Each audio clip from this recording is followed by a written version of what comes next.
Again, the kingdom of heaven is like a net cast to the sea, gathering together all kinds of fishes, which when it was filled they drew out, and sitting by the seashore they chose out the good into vessels, and the bad they cast forth.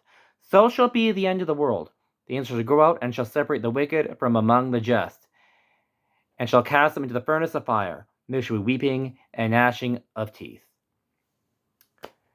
That is the parable of the fish and nets in Matthew chapter 13. Now, if you have kids and they're not of mature age, please send them out of the room for this because we're dealing with some serious topics. So, I'm recording this video moments after I heard about the former District Superior of the USA's SSPX District Superior's arrest, Father Arnold Rostand, for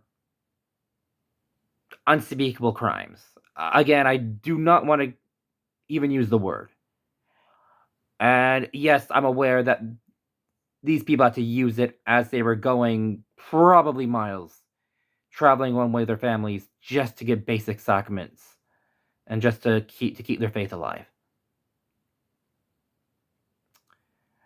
Which only adds to like the horrific abuse of the situation. And Father, and please, no defending what he did. He's admitted to it, and he says, I'm here to take responsibility for my actions, which honestly probably sounds like a man who was caught, but at least he's admitting it. Anyway, I am a convert to traditional Catholicism, as you know, and this is a stereotypical problem within the Catholic world. Just in general, Novus Ordo priests, it's horrendous. It's a famously horrendous problem. And a lot of traditional Catholics come to go to SSPX and return to St. Peter as a way to try to get away from these problems, because SSPX is seen as being less corrupt in this matter. Now, before I go into some of my own, before I comment on the scripture passage I just read, because I do believe in approaching all matters to do with my faith, biblically speaking, I want to tell some of the experiences I've dealt with clergymen, and I'm using the term clergymen because I'm not just priests, because it's not just priests who I've dealt with this matter with.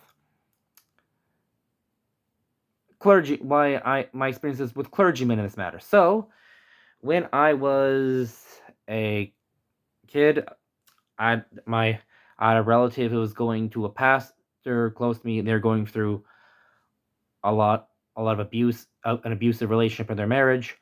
And the pastor told this female relative of mine, never leave your husband. Never leave him. This Pentecostal minister, a few weeks later, left his wife to go with his mistress in a sports car. In the same town, the Church of the Nazarene minister put a picture of a young woman from his congregation, underage, I might add, on the head of a. I'm going to be generous and say, and I'm super polite. Again, I really do not want this video to get demonetized. On an immodestly dressed woman, posted online and said, "I'll let you guess the rest." Again, I really do not want this video to get demonetized. When it came to Catholic Church, I am actually very fortunate. I believe I've only met one priest personally who did something like this, and that was Bishop Raymond Elahi, former Bishop of Antigonish. I will spare you the details of the story. He was essentially using diocesan funds to fly over to Thailand to do it, and tried to argue that he didn't know how old they were.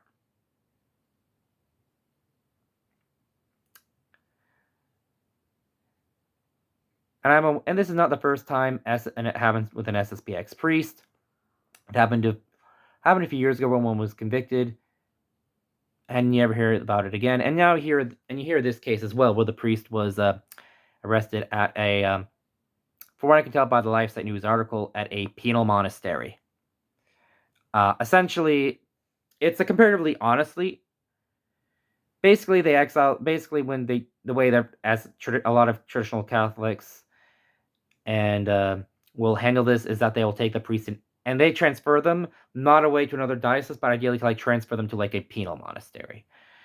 And I remember looking at Michael Voris when he was still on, and he made a anti-SSPX documentary. He screenshotted the debates of the SSPX priests discussing this. He was able to get hold of their emails, and even then they're talking about like sending a corrupt priest to like, well, there's not much we can do except send him to a penal monastery. That's the best thing we can do. And honestly, it does work. Like, it's honestly, it can be a de facto life sentence for them. They are out of harm's way. And when I say out of harm's way, I mean out of harm's way for their victims. They can do no harm to people anymore, and that's why they are there. And considering that in civil law, at least in Canada, and that the Bishop Raymond Lougheed, when he was finally convicted, was given time served. Yeah, I'm all for the penal monastery as a way of handling this.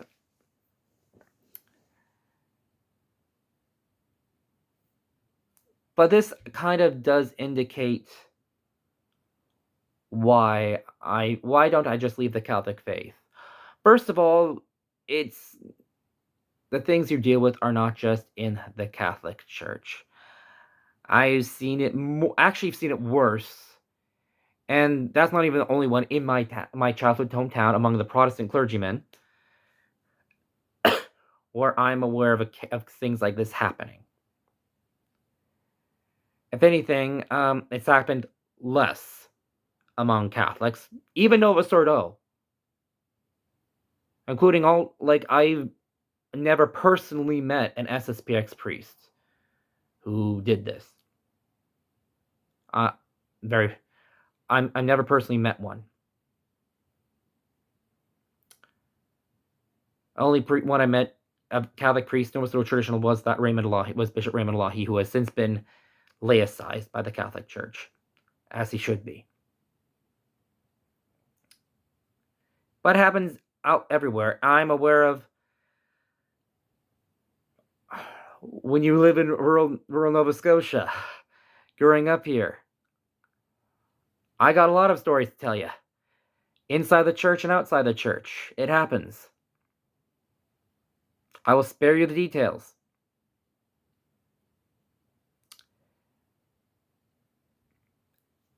So that's one of the reasons why I remain Catholic. Also, for a number of other reasons, it's just that in practical reality, this is something that just happens everywhere. Again, the Catholics in general have a long way to go. And I'm speaking about traditionalists and Novus Ordo of all brands. I'm here including Novus Ordo and traditionalists in this. We got a long way to go. Among the laity, honestly, I'm going to be honest with you, the priests and diocesan bishops have been taking steps to handle this better. Like, even in the SSPX District Superior's case, the reason he was arrested at a monastery is because he was been exiled there. They were trying to get him out of the way of children, from what I understand. Laity, however, are another matter. I know a lot of lay Catholics who among the Novus Ordo, who try to tell me that, oh, it's not that bad. You know, it happens more common in Protestant circles. It shouldn't be happening at all. Yes, I know we live in a sinful world, but we should have outrage when things like this happen. I'm also aware of, and this is an attitude that's unique to traditionalists. I mentioned this in some other reaction video on the matter. Oh, it can't happen among us. We're traditional.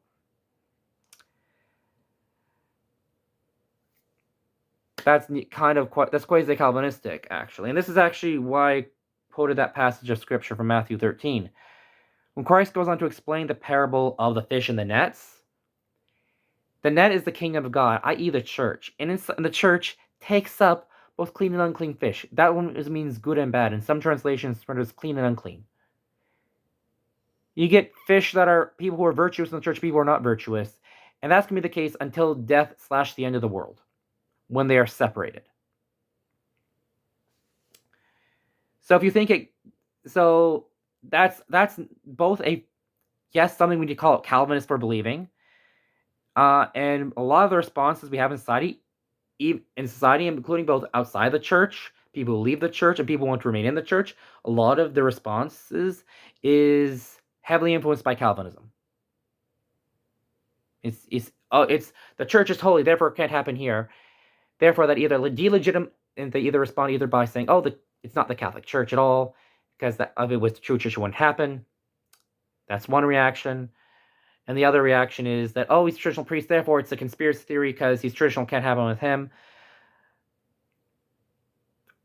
Both of those are Calvinistic. Both of those are explicitly condemned by the Ecumenical Council of Trent. Look up the decrees of Trent on Calvinism.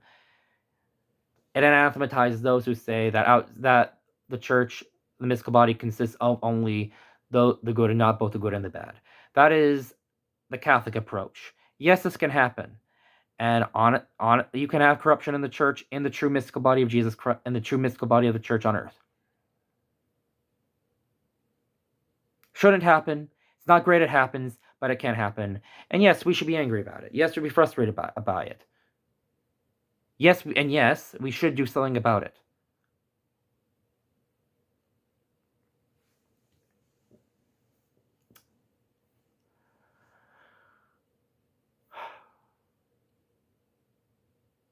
What should we do? So I thought a bit of an explanation. Again, I touched on this in the reaction video to Father Rostand, but I want to just touch on the topic more broadly. Excuse me. I want to touch on the topic more broadly because this is not my first time hearing of a case of abuse like this from an authority figure. And it happens everywhere. Like if you're in the Canadian military, the top brass, one of our members of our military in Canada was sacked a few years ago for a similar incident, mind you, with a grown woman, not children, happily. Happily being a very relative term in this instance. And I've also heard lots of cases. I want to also address a lot of certain arguments about this, like maybe we should have not get rid of this, not have a celibate priesthood. Well, okay, then why did that Nazarene minister and that Pentecostal minister, who was married, I might add, why did they fall?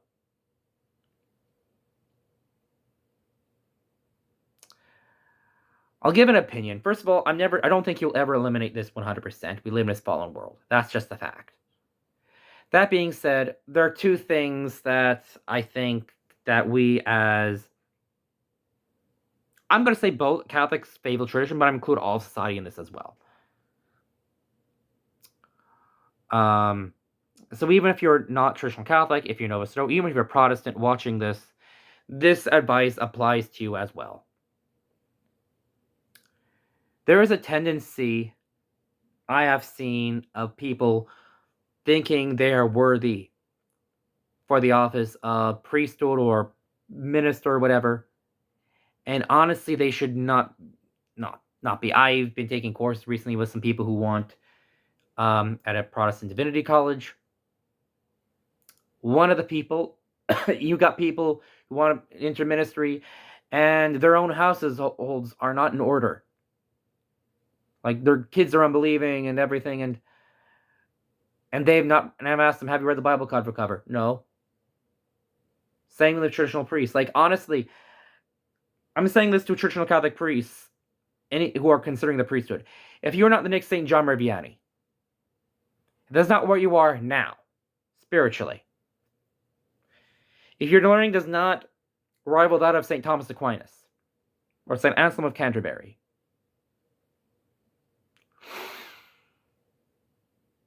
don't consent to ordination. You're not called. And if you are called, get there before you before you enter the priesthood. 1000%. Don't go. Don't do it. Among traditional Catholic priests, we have, I'm not sure the practice still practiced among those that are Catholics, but traditional Catholic priests actually get buried differently than laity. Traditional laity traditionally are buried facing east, while priests are buried facing west. The reason for that is that on Judgment Day, the laity will greet the merciful Jesus Christ, risen from the dead, as they rise again from their tombs. Priests get buried facing west because on Judgment Day, they will be facing the people who they governed and shepherded. They will have to confront on Judgment Day the effects of their ministry and their apostolate. I hope, and I wholly sincerely hope, in some ways, forgive me for sounding vindictive, that Father Rostand, SSPX, gets buried as a priest in the same cemetery as his victims. And I pray this because I hope they get buried in Church of Catholic Cemetery. Because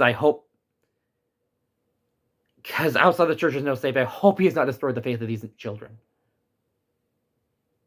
I'm so angry, and this is just on the level. Even if he had been just a normal creep, it would be bad enough. It would be bad and horrific enough as is. But when you do that, it destroys the faith so much. But anyway, I just hope he gets buried. Because on Judgment Day, as a priest, the victims will rise, he will rise, and on Judgment Day, Christ will take him, say, look at the victims. These are the people you were put in charge of to care after their souls. They are my children. What did you do? The era of mercy is over. What is your response? Please, take a clip of this and send it to Father Rostand or any other priest who's done something like this. And they have a shred of decency left in their souls. They will tremble. This is your one warning. That is what will happen to you if you are a priest of any sort or pastor of any sort. If I'm going to extend this to a bit, my one kind of ecumenical thing is that I will extend this to everyone who even presumes, legitimately or illegitimately, to be pastor of souls. God will hold you to account. I make YouTube videos because God has given me a phone. I can record on it, and I am afraid for my soul about how God will what account I have to render to God for how I use my phone. This thing that's occasion of sin, how to use it to glorify God. That's what I worry about. A priest can turn bread and wine into Jesus' flesh and blood at a word. He is given authority of God over souls. And in the case of Father Rostand, he was put in charge of an entire nation.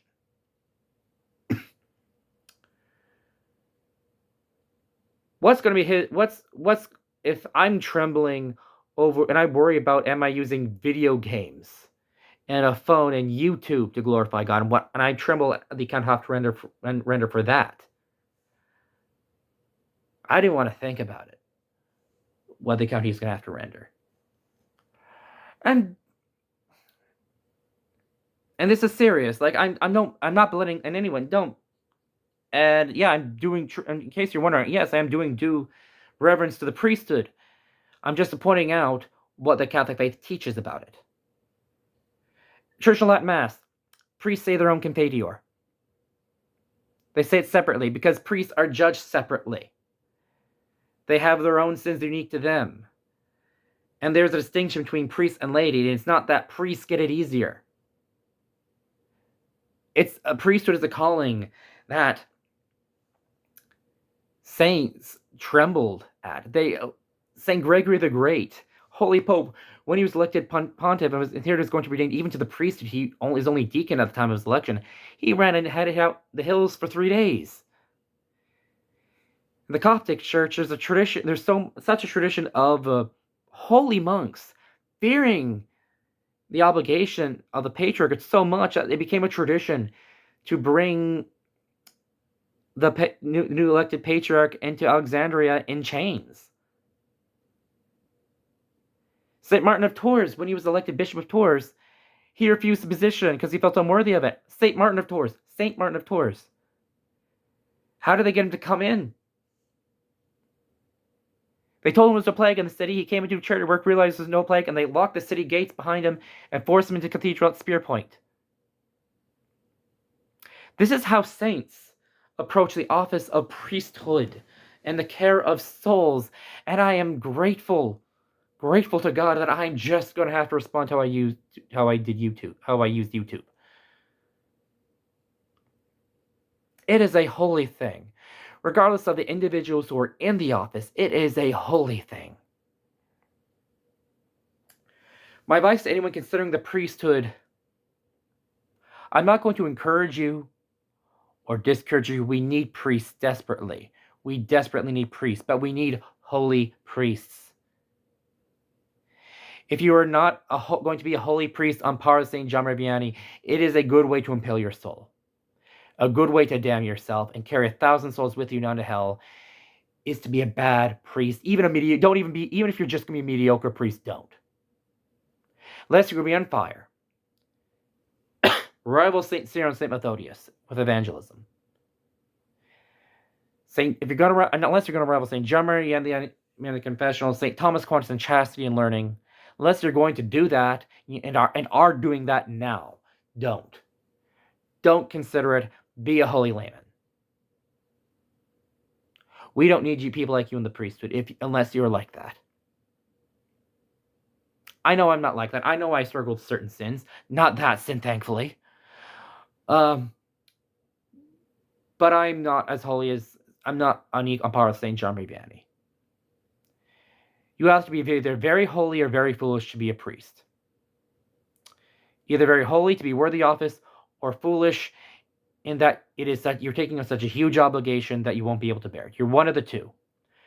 Be the holy man in the priesthood. Or don't go at all. That is one thing. We need holy priests. We got too many people entering... Because when Protestants do it too, it hurts souls as well.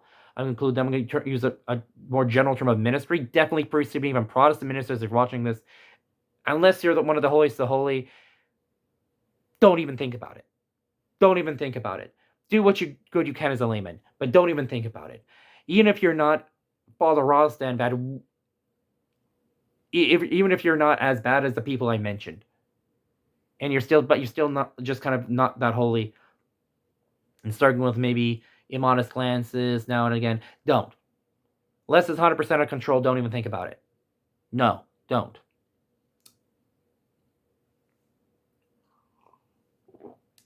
Two, that's option one. And that's on the individual. Two is on society, though.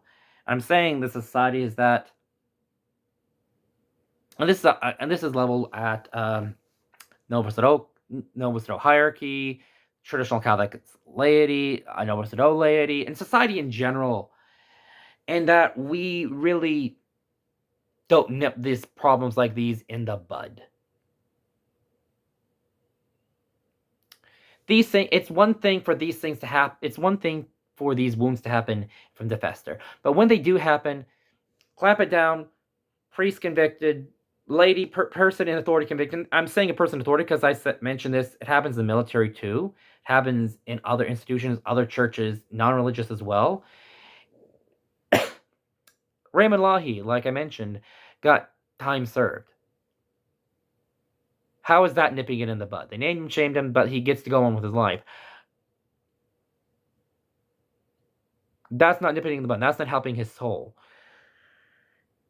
And I remember in the case of Bernard Law, when he heard about the abuse cases a few decades back in Boston, they just moved the priests around, try to cover it up so that, we have to preserve the good name of the priesthood. Nip it in the bud. And I've heard it, and I know, and I'm aware of another school where something like this happened in Nova Scotia. I know people who were involved in it. I will not say their name. The people involved have since moved on, um, happily. But yeah, there was a cover up in a school, where and not a Catholic school, not a religious school, secular school, and it was shoved under the rug. And this was the attitude that it's good. It's good for institution if we shove it under the rug. That was very much the attitude of everyone involved, from the parents to the parent, from the parents to the parents, to a certain degree, to family friends of them, to the principal of the school. Again, I'm not mentioning the school I'm aware of. I am aware of it though. These things can and will happen to the end of the world. We cannot stop that. We can, however, prevent the wound from festering. The minute we're aware of it, okay, penal monastery. Penal monastery, and or we call the police. One of the in a church, that's what should be done. If you're Protestant watching this, forgive me, you don't have a monastic tradition. But it's a good way to send people to take care of their own souls and to get them out of harm's way, so they can't hurt people anymore. Certainly better than time served. But it needs to be nipped in the bud. Even if you don't like the penal monster option, in a secular civil society world, these people should be put away for life. It doesn't have to be like an abusive situation. It can be like gilded cage, like Swedish prison, or whatever. But they need to be out of harm's way. And again, I'm not just talking about Catholics doing this, because honestly, it's a problem I've seen in both Protestant churches and in wider society. And it's just that the Catholic Church, they talk about it more.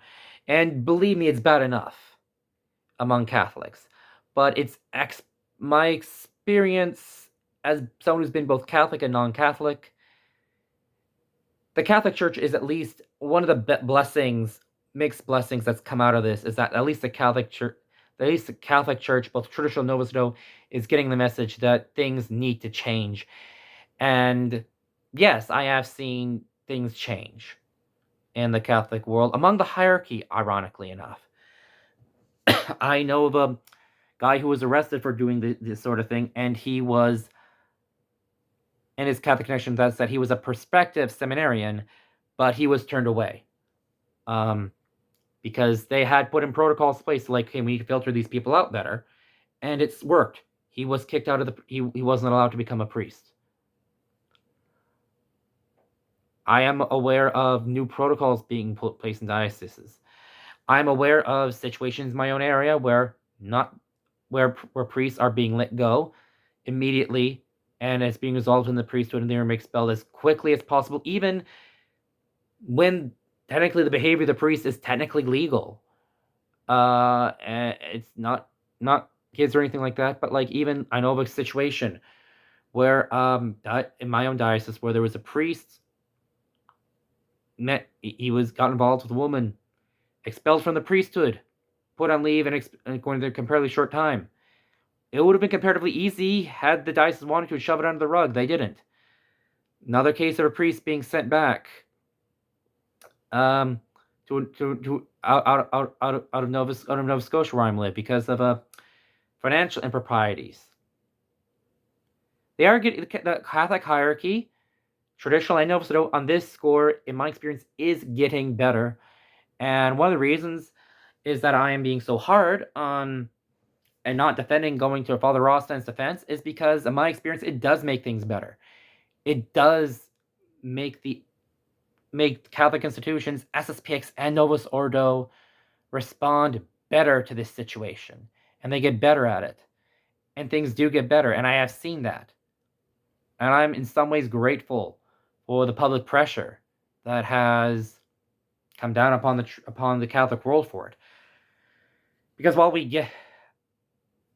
while it may be overemphasized, maybe given too much news coverage, it is cleaning out house in an institution, in a faith, in a community that is called to be literally the light of the world. My biggest concern, however, is actually for Protestants. I've not seen a light shone on them in this case. And I've got a lot of stories, and a light does not seem to be shone on their abuse cases, in my experience. And just not talked about is just it is among them. It is seen as something that happens elsewhere, and it's just not dealt with as a. It's not seen as a systemic thing when, in fact, in many cases, it actually is. Unless the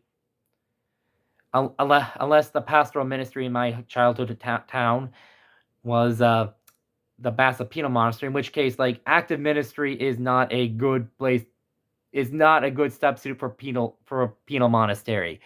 You need a penal monastery, and they need to go away to put them. That's the idea of it. That they're out of the way of the public and can do more harm to people. I've heard of a case of cover-ups in the Canadian military, which is only just now having a light shone on it. And I guarantee you there are probably things going on in schools. I don't even want to talk about how it's probably. I've seen public schools in Nova Scotia. I'm aware of being in them myself. I'm aware of. I've heard about how they are now, and honestly, if that would go on there on par with the Catholic priesthood, it would be the least of the problems that I'm aware of. I remember being in public school in Nova Scotia and being physically unsafe and feeling physically unsafe.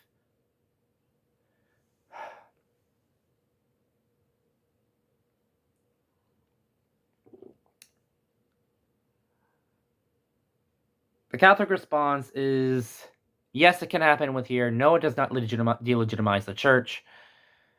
And yes, we need to handle it. And to some degree, I'm happy to say that Catholics, traditional and Nova Scotia, are actually handling it. They're dealing with a lot of backlog over the years, but things do seem to be getting better across the board, traditional and Nova Sordo. Things need to change, and the area that needs to change most among Catholics is actually not even among the priests. Work still needs to be done there, don't get me wrong, but among the laity who either leave the church entirely, which is not a Catholic response, or they try to defend and say it can't happen here, it's all fake. That's a Calvinist response, and is both quasi-heretical and gravely harmful to finding real solutions to the problem, making it happen. And it just enables it, hurts the faith, and that's what needs to change. We do need faithful Catholics, but we need angry Catholics, is my attitude. Anyway, yes, go to an SSPX church. I highly recommend it to everyone. Even now, it's honestly one of the best places I've ever been for orthodoxy, and even problems like this. They seem to be handling it the best, in my experience. But I just want to share my thoughts on the abuse crisis that's been going on in the Catholic Church for years. I've been a Catholic for about 15 years now. And yes, I have seen things get slowly better. A lot of work still needs to be done, but things have improved in my experience. Keep the Catholic faith. Remember, do not enable sin. And God bless. God bless the SSPX. God bless Catholic tradition. Amen.